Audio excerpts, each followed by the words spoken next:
I'm sitting at our small, cluttered kitchen table, stirring my tea absent-mindedly.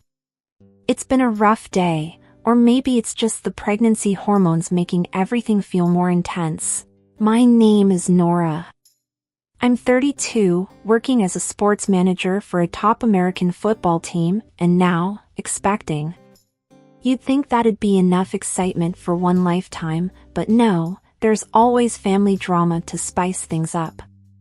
Across from me is my husband, Mark.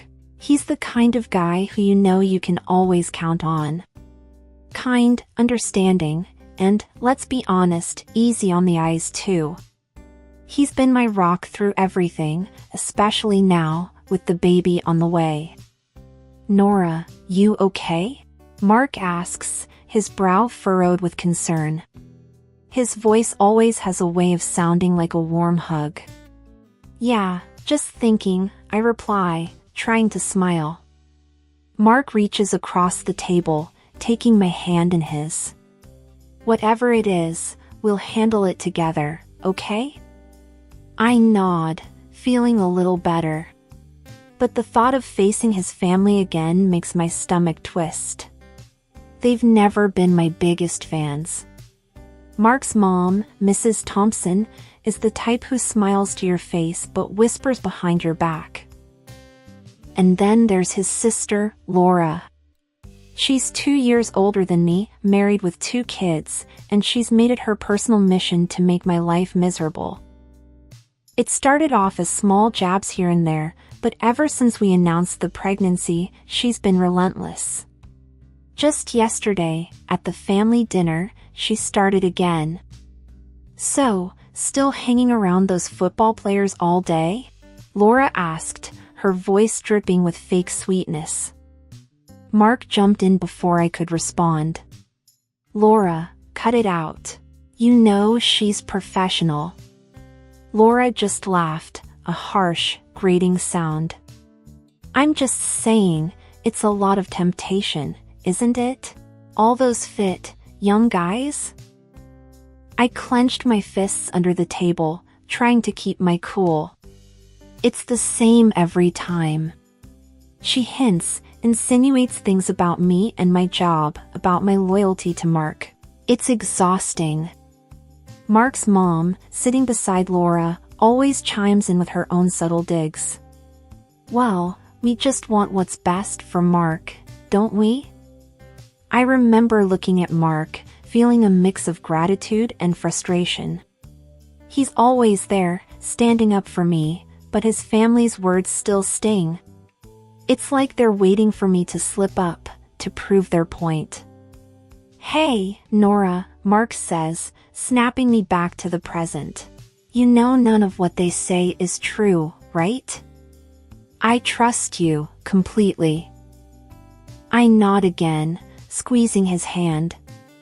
I know, it's just hard sometimes. Mark's face hardens slightly. I'll talk to them again. This needs to stop. I lean back in my chair, feeling the weight of the situation. Our little family is growing, and I can't help but wonder how this baby will change things. Will it bring us closer together, or drive a deeper wedge between us and his family? The day at work was long and tiring, typical for a Monday. My mind kept drifting to the family drama, making it hard to focus on the reports piling up on my desk. I let out a long sigh as I finally pushed back my chair, ready to head home.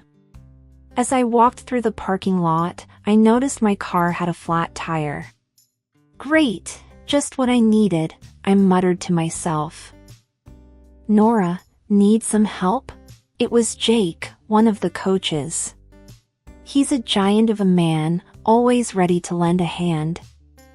I shook my head. No, I'll just call a tow truck. Thanks, though. Jake raised an eyebrow. That'll take ages. Let me give you a ride. It's no trouble. I hesitated, thinking about Laura's snide remarks. But it was getting late, and I really just wanted to get home. Okay, sure, thanks, Jake. The ride was quiet, mostly. Jake asked about the baby, and I found myself talking about the nursery we were setting up. He dropped me off with a friendly wave, and that was that. Or so I thought. The next day, things took a turn. I was in the kitchen, pouring myself some tea, when Mark walked in, his face like a thundercloud. "We need to talk," he said, his voice tight. I felt my stomach drop. "What's wrong?" He held up his phone, showing me a video. It was me, getting into Jake's car. The angle was creepy, like someone was spying. "My sister sent me this," Mark said, his jaw clenched. "She's saying stuff about you and Jake." I felt a flash of anger. "Are you kidding me? He just gave me a ride because of a flat tire." Mark ran a hand through his hair, frustrated. "I know, I believe you, but she's stirring things up, telling me to open my eyes and nonsense like that." I slammed my cup down, tea splashing over the rim. "This is ridiculous. She's been after me since day one, and now this?" Mark came over, putting his arms around me. I know. She's out of line. I'll handle it." I leaned into his embrace, feeling a mix of anger and helplessness. "Why can't she just leave us alone?" Mark sighed. "I wish I knew, but I'm on your side, always." I nodded, trying to calm down. "Thanks. I hate that she's doing this." We stood there for a moment, in the quiet of our kitchen, united against an unseen enemy. It was comforting, yet I couldn't shake the feeling that this was just the start of something bigger, something uglier. I pulled back, looking up at Mark. "We can't let her get to us. This is our family, our life. She's not going to ruin it." Mark nodded, determination in his eyes. "Absolutely, we're in this together." The days following the video incident felt like walking on eggshells. Every time my phone buzzed, my heart skipped a beat, half expecting another twisted message from Laura. It was like living under a microscope, with every move I made potentially being watched and judged. One evening, Mark and I were sitting in the living room, each lost in our own thoughts, when my phone pinged with a message. I glanced at it, and my heart sank. Another text from Laura, no doubt. "Anything important?" Mark asked, noticing my expression. "Just a reminder about the team's meeting tomorrow," I lied, not wanting to stir up more drama. I couldn't tell him that Laura had sent a snarky message about being careful around the players. Mark nodded, but I could tell he was still tense. "You know, maybe you should talk to your boss about Laura's behavior. It's getting out of hand." I shook my head. "And say what? That my sister-in-law is spreading rumors?" "That'll sound great." Mark frowned. "Well, something needs to be done. This can't go on." I sighed, feeling the weight of the situation. "I know, but what can we do? It's her word against mine." There was a silence, filled with unspoken worries and frustrations. Then, Mark stood up abruptly. "I'm going for a walk, need to clear my head." I watched him go, feeling a mix of guilt and helplessness. This whole situation was putting a strain on us, and I hated it. The next day at work, I tried to focus, but Laura's words echoed in my mind, making it hard to concentrate. During lunch, I sat alone, picking at my food, when my colleague, Lisa, sat down next to me. "Nora, you've been quiet lately. Everything okay?" Lisa asked, her brow furrowed in concern. I forced a smile. "Yeah, just a lot on my mind." Lisa leaned in, her voice low. Is it about that video? I heard rumors.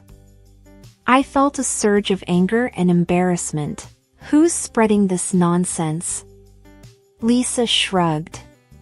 I don't know, but it's around. You know how people talk. I put my fork down, my appetite gone. Great, just what I needed. Lisa put a reassuring hand on mine. Hey, we know you. Don't let idle gossip get to you. I nodded, but her words did little to ease my mind. The rumors, Laura's relentless jabs, it was all starting to take a toll on me. When I got home that day, Mark was already there, looking serious. We need to talk about Laura.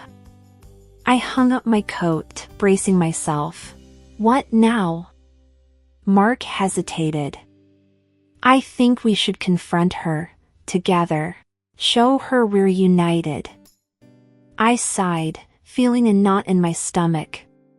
And then what? She's not going to stop, Mark. This is like a game to her. Mark's jaw tightened. Well, we can't just let her walk all over us. We have to stand up to her. I nodded, knowing he was right, but dreading the confrontation. Facing Laura meant opening ourselves up to more attacks, more scrutiny. But maybe Mark was right. Maybe standing up to her was the only way to end this. Okay, I said, trying to sound more confident than I felt. Let's do it. Let's confront her. Mark reached out, taking my hand. We're in this together, remember? I squeezed his hand, drawing strength from his support. Together, I echoed, knowing that whatever lay ahead, we'd face it side by side. The day of our son's celebration was a mix of joy and underlying tension. The house was filled with the laughter of friends and the coos of family members over our little bundle of joy.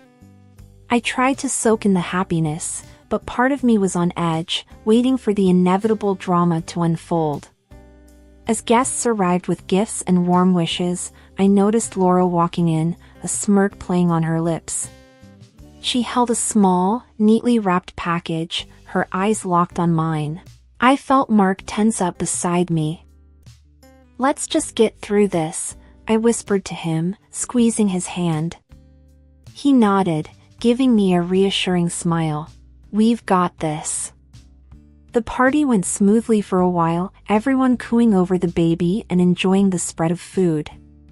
Then came the time for opening gifts. My heart pounded as Laura stepped forward, her gift in hand. Here's something special from me, she said, handing me the package with a flourish. I unwrapped it, my hands shaking slightly. Inside was a certificate for a DNA paternity test from a well-known clinic. The room fell silent, the air thick with tension. Mark's face turned red with anger. What the hell, Laura? Laura shrugged, her smirk widening. Just a little family joke, if you've got nothing to hide. I felt a surge of anger and humiliation. Standing up, I faced her, my voice steady despite the turmoil inside. This isn't a joke, it's an insult. The guests shifted uncomfortably, their eyes darting between us. Mark stood up, his voice firm. You need to leave, now. Laura laughed, a harsh sound that echoed in the room. Oh, come on, Nora. Can't you take a joke? I held the certificate up, my decision made. Fine, we'll take your joke. We'll do the test, and then everyone will see how wrong you are. There were murmurs of surprise and approval from some of the guests. Laura's smile faltered, but she quickly regained her composure. Suit yourself, she said, turning on her heel and walking out. The rest of the party passed in a blur. Friends and family tried to be supportive, but the joy of the occasion had been tainted. Later, as Mark and I put the baby to bed, he wrapped his arms around me. "I'm sorry, Nora. I never thought she'd go this far." I leaned back against him, feeling drained. "It's not your fault, but we'll get through this together." Mark kissed the top of my head. "Always." The next day, we went to the clinic. The whole process felt surreal, like we were characters in some twisted drama. But we did it, for our family, for our peace of mind. Sitting at the kitchen table with the DNA test results in hand, confirming Mark as the father, a mix of relief and anger coursed through me. Mark, looking over my shoulder, let out a long, heavy sigh. "Well, that settles it," he said, his voice tinged with a mix of satisfaction and bitterness. I nodded, folding the paper and setting it aside. "It does. But it doesn't change what she did. How she made us feel." Mark sat down beside me, his expression hardening. "We can't let her get away with this. She's crossed a line." I looked at him, my mind racing with thoughts. "I have an idea. It's a bit, well, it's not exactly nice." Mark raised an eyebrow. "I'm listening." I took a deep breath. "Her birthday is coming up. What if we give her a taste of her own medicine? A DNA test for her family?" Mark's eyes widened. "Are you serious?" "Dead serious," I replied, feeling a surge of determination. "She needs to understand how it feels." Mark considered it for a moment, then nodded slowly. "All right, if that's what you think is best. But are you prepared for the fallout?" I shrugged. "After everything she's done?" "Yes, I am." The next few weeks passed in a blur of planning and anticipation. Mark was supportive, though I could tell he was worried about how far this might go. But I was resolute. Laura had to learn her lesson. Finally, Laura's birthday arrived. We were at her house, a crowd of family and friends gathered to celebrate. I could feel the weight of the gift in my purse, a small box wrapped in bright paper. As we all gathered around for the gift giving, my heart pounded in my chest. Laura opened gifts from others, laughing and thanking them. Then it was our turn. I handed her the gift. "Happy birthday, Laura." She tore open the paper, her smile faltering as she saw what was inside. A DNA test kit, just like the one she had given us. Her smile vanished, replaced by a look of shock and anger. "What is this? Some kind of joke, Nora?" "No joke," I said, my voice firm. "Just returning the favor." The room fell silent, everyone looking at us. Laura's face turned red, then white. "This is sick," she hissed. "You're sick." I met her gaze, unflinching. "Now you know how it feels." Mark put a hand on my shoulder, a silent show of support. Laura looked around, her expression one of betrayal and humiliation. "This isn't over," she spat, before storming off. As we left the party, Mark squeezed my hand. "Are you okay?" I nodded, feeling a strange mix of triumph and unease. "I'm fine. It's just, I never thought I'd be capable of something like this." Mark pulled me into a hug. "She pushed us to this. Remember that." The aftermath of Laura's birthday party felt like the calm before a storm. Mark and I were at home, bracing ourselves for what was to come. "You think she'll actually do the test?" Mark asked, his voice laced with concern. I shrugged, stirring my coffee absent-mindedly. "I don't know, but I hope she realizes how her actions hurt others." It wasn't long before we got our answer. A few days later, Mark's phone buzzed with a message. He read it, his expression turning grim. "Laura did the test," he said, handing me the phone. The message was short and to the point, with a picture of the DNA test results attached. My heart skipped a beat as I looked at the results. They revealed that her husband was not the biological father of her children. Mark and I exchanged a look, a mix of shock and disbelief in our eyes. I didn't expect this," he stammered. I felt a knot in my stomach. Neither did I. The air in our living room was thick with tension, the kind you could cut with a knife. Laura stormed in, her face twisted in fury, with Mrs. Thompson, Mark's mom, in tow. Their unexpected arrival was like a storm breaking the uneasy calm that had settled in our house. "What the hell do you think you were doing with that DNA test?" Laura spat, her eyes blazing with anger. I stood my ground, feeling a surge of defiance. "Exposing the truth, apparently. Something you should have thought about before spreading lies about me." Mrs. Thompson chimed in, her voice sharp. "You've gone too far. This family doesn't need your kind of drama."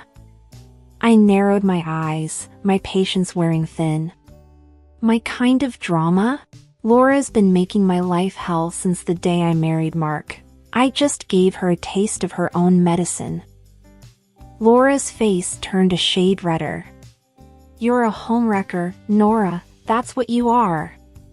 Before I could retort, the front door swung open, and in walked Tom, Laura's husband. He looked like a man on the edge, his eyes darting between us.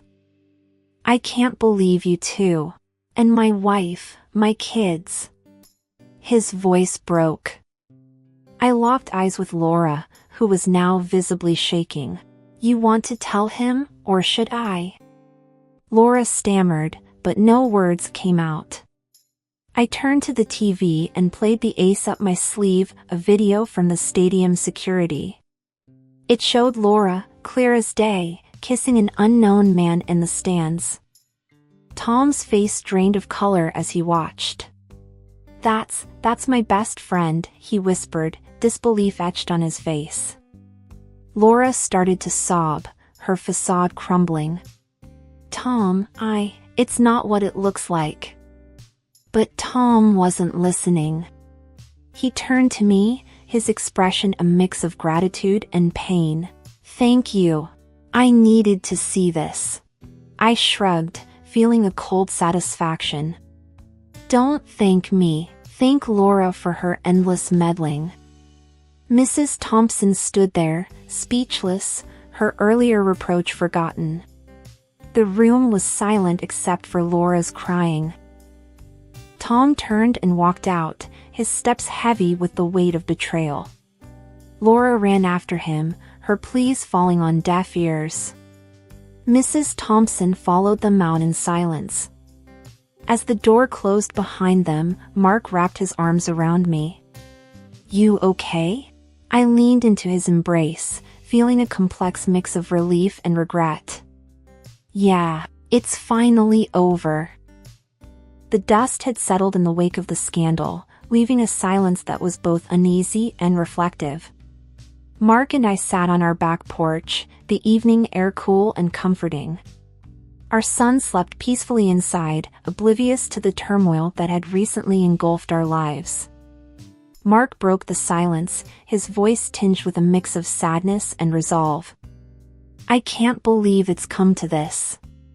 My sister, Tom's best friend, my family, all torn apart." I looked out into the fading light, feeling a weight in my chest. "I know. Sometimes the truth hurts, Mark. It's not pretty, but it's necessary. Your sister's actions, her lies, they were like a poison in our family." Mark nodded slowly. "I know. It's just hard to see it all fall apart." I reached out, taking his hand. We can rebuild, Mark. Not the same as before, maybe, but something stronger, something real.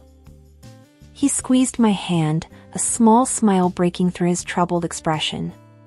With you, I believe we can. We've weathered the storm together. We sat in silence for a moment, each lost in our own thoughts. Then Mark spoke up, his voice more determined. We need to start fresh, you, me, our son. We'll set new boundaries with my family. It's time to put our little family first.